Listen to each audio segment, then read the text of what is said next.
नमस्कार, एक बार फिर से मैं आप सभी के सामने उपस्थित हूँ बेहद महत्वपूर्ण टॉपिक के साथ। तो आप सभी को पता होगा कि लंबे समय से ईरान जो है वो परमाणु हथियार बनाने में बिजी है और वहीं जो अमेरिका है वो चिंतित है कि ईरान भी अब परमाणु सशस्त्र एक देश बन जाएगा। अमेरिका चाहता है कि ईरान अपने परमाणु जो भी प्रोग्राम्स हैं उनको वहीं पर रोक दे। इसी बीच ये कहा जा रहा है कि ईरान का जो परमाणु सेंटर है उसके बारे में खुफिया जानकारी मिली है और वो कहाँ पर स्थित है इसके बारे में पता कर लिया गया है। कोई भी देश अपने परमाणु जो ठिकाने हैं उनके बारे में कभी भी जानकारी डिस्क्लोज नहीं करता है, क्योंकि ये बहुत ज़्यादा इंपॉर्टेंट हो जाती है और ये खुफिया जानकारी होती है। लेकिन हर देश एक दूसरे देश में रॉ एजेंट्स भेजते हैं जिनके बदौलत ये खुफिया जानकारी कवर करी जाती है। जैसे कि भारत ने पाकिस्तान के बहुत सारे एयरबेस को ठिकाना बनाया, भारत ने बहुत सारी जो उनकी खुफिया जगह थी उनको ठिकाना बनाया। तो यानी कि हमारे पास इंटेलिजेंस रिपोर्ट थी जिसकी वजह से हम एग्जैक्ट जगह को ठिकाना बना पाए। सो उसी बेस पर यहाँ पर भी ये कहा जा रहा है कि भाई ईरान के जो सीक्रेट परमाणु साइट्स हैं उनका खुलासा कर लिया गया है। तो चलिए इसी के बारे में हम समझ लेते हैं। एंड पाकिस्तान का, जैसे मैंने बताया आपको, किराना हिल्स बहुत ज़्यादा चर्चा में है। अगर आप लोग चाहें तो अभी जाकर के सर्च कर सकते हैं। कहा जा रहा है कि पाकिस्तान में किराना हिल्स जो है वो उनका परमाणु बेस हो जाता है और वहाँ पर उन्होंने अपने सारे परमाणु हथियारों को इकट्ठा करके रखा है। बहुत ज़्यादा ट्रेंडिंग में है किराना हिल्स। ईरान की सीक्रेट न्यूक्लियर साइट का खुलासा, बनाई ऐसी बैलिस्टिक मिसाइल पूरे अरब के जो अमेरिकी ठिकाने हैं वो अब खतरे में आ चुके हैं और इसीलिए अमेरिका सबसे ज्यादा चिंतित हो जाता है। अगर आपको किराना हिल्स के बारे में जानना है तो उसका भी मैंने वीडियो बना रखा है, आप चाहें तो जाकर के देख सकते हैं। चर्चा में क्यों है? ईरान के परमाणु कार्यक्रम को लेकर के एक बार फिर नया दावा सामने आया है। अब इस दावे में क्या कहा जा रहा है? इस दावे में कहा जा रहा है भाई कि ईरान की जो हथियार बनाने वाली संस्था है, जिसको हम क्या कहते हैं, SPND, गुप्त रूप से परमाणु क्षमता को बढ़ा रही है।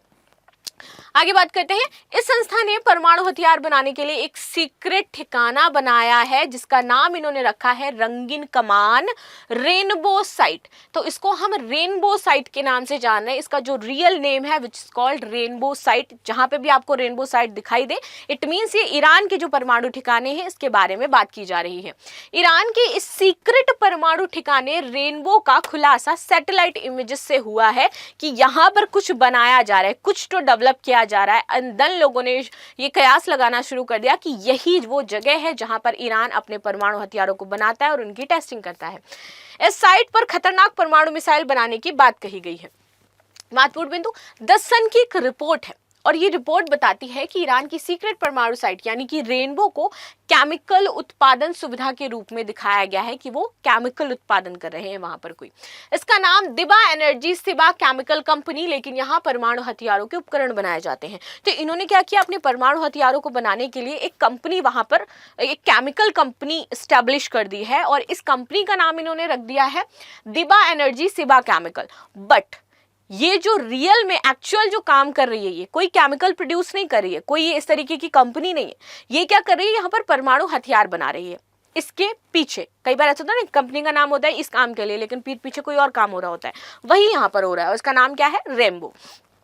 ये ठिकाना तेहरान के दक्षिण पूर्व में इवानकी क्षेत्र में 2500 एकड़ क्षेत्र में फैला है और ये ईरान के पहले से ज्ञात परमाणु ठिकानों से काफी दूर हो जाता है। इस साइट पर 3 फैक्ट्री और 1 मुख्यालय और पूरे क्षेत्र की सुरक्षा सेना के हाथ में है। अगर ये सिर्फ जस्ट एक केमिकल कंपनी थी तो वहां पर सेना की जरूरत नहीं थी, और अगर वहां पर इतनी भारी मात्रा में सेना लगाई गई है, इट मीन्स कि ये नॉर्मल कंपनी तो नहीं हो सकती है, कुछ ना कुछ यहाँ पर जरूर हो रहा होगा, इसीलिए यहाँ पर मिलिट्री आपने बैठा करके रखी हुई है, राइट। चलिए आगे बात कर लेते हैं। रेनबो में बन रही है मिसाइल। रिपोर्ट के मुताबिक ईरान रेनबो साइट पर 2000 मील 3000 किलोमीटर की दूरी तक मार करने वाली बैलिस्टिक मिसाइल्स बना रहा है। इन मिसाइलों से ईरान तकरीबन सभी अरब देशों पर हमला करने में सक्षम हो जाएगा अगर ये इसको बना लेता है, और इसीलिए जितने भी अरब देश हैं वो इसका विरोध कर रहे हैं और वो अमेरिका के पास जा रहे हैं कि भाई इसको क्या करो, बंद करवाओ। ऐसे तो अमेरिका बहुत दादा बन जाता है, मतलब whenever India is going to do, Donald Trump want कि पहले मैं उससे रिलेटेड पोस्ट डालूं। आपने अभी ये थोड़ा सा बीच में सिनेरियो देखा होगा कि कैसे अमेरिका ने अपने आप को सुपीरियर फील करवाने की कोशिश करी, कैसे उसने ये दिखाया कि ये सारी चीजें जो हुई हैं उसमें उसका ही हाथ है, कैसे उसने भारत और पाकिस्तान को साझा धमकी दी कि अगर तुम ये नहीं रोकते तो हम व्यापार बंद कर देते। इस तरीके से वो यहाँ पर बातें कह रहा है। इससे वे पश्चिम एशिया में अमेरिका के सैन्य ठिकानों को निशाना बना सकते हैं। इसी वजह से सब क्या है, चिंता में है और अमेरिका भी आपकी चिंता में है। लेकिन आपको क्या लगता है, जिस तरीके से अमेरिका अपना एक नैरेटिव सेट कर रहा है पूरे वर्ल्ड में और स्पेशली इन इंडिया, आपको क्या लगता है ये वाकई सही है और हमारी सरकार को इसके जवाब में क्या करना चाहिए, ये मुझे जरूर बताइएगा। आगे आ जाते हैं टॉपिक पर। रेनबो साइट का विकास 2009 में शुरू हुआ था। अगर बात की जाए तो भाई कब आपका ये रेनबो साइट आपकी शुरू हुई थी? 2009 आपकी शुरू होती है और साल 2013 में ये आपकी प्रॉपर तरीके से चालू हो जाती है। इसका नाम रेनबो रखने की वजह इसके उत्तर में इसके नाम की पर्वत श्रृंखला होना है और इसी नाम की आपकी क्या है, एक रेनबो हिल्स हो जाते हैं, पर्वत श्रृंखला हो जाती है। दैट्स व्हाई इन्होंने नाम इसका रखा है रेनबो साइट। ट्रिटियम का उत्पादन, यहाँ पर ये बता रहे हैं कि हम ट्रिटियम का उत्पादन करते हैं। तो ईरानी सूत्रों का दावा है रेनबो साइट का मुख्य काम है ट्रिटियम का उत्पादन करना, जो एक रेडियोधर्मी आइसोटोप माना जाता है और बहुत ही इंपॉर्टेंट होता है।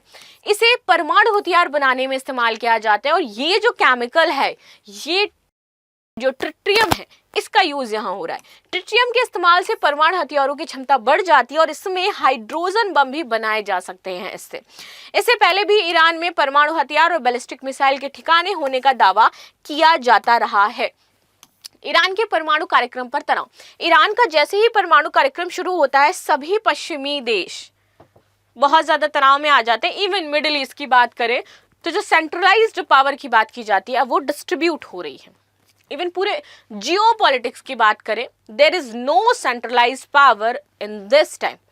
This power is going to be divided into some small group of countries. तो वो लोग इसका पूरी तरीके से प्रतिनिधित्व कर रहे हैं। There is no any country which we can call that is super power. America is, but it is not actually. We know that actually who is literally being called the super power is China, but China is not like कि जहाँ पर हम बहुत ज़्यादा reliable कर सकते हैं उसके ऊपर, या हम बहुत ज़्यादा ट्रस्ट कर सकते हैं। We even don't trust also America, but हाँ वो थोड़ा बहुत हमारे ट्रस्टेबल वाले जो क्राइटेरिया उसमें आता है। But China is not, because China is totally anti to India.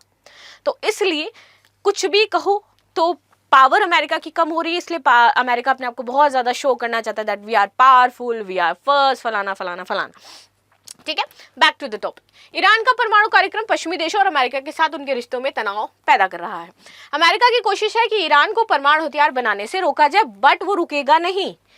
America का आरोप है कि ईरान परमाणु बम बना रहे हैं और वहीं ईरान इसे बेबुनियादी आरोप बताते हुए खारिज करता है। ईरान कहता है हम कुछ नहीं ऐसा बना रहे हैं, आपकी मिसअंडरस्टैंडिंग। मैं तो चाहती हूँ ईरान बना ले और एक दो तो है ना अमेरिका के ऊपर जरूर छोड़ दे। परमाणु कार्यक्रम के मुद्दे पर ईरान और अमेरिका में हालिया दिनों में वार्ता भी हुई थी। तो आपका क्या कहना है इस टॉपिक को लेकर के, and what you want that Iran should stop this और to continue to make the nuclear bases और न्यूक्लियर वॉरेट्स? आपको क्या लगता है इस मुद्दे पर, जरूर बताएगा। मिलते हैं नेक्स्ट क्लास में, तब तक के लिए धन्यवाद। लाइक शेयर सब्सक्राइब करना बिल्कुल भी ना भूलें, and thank you so much.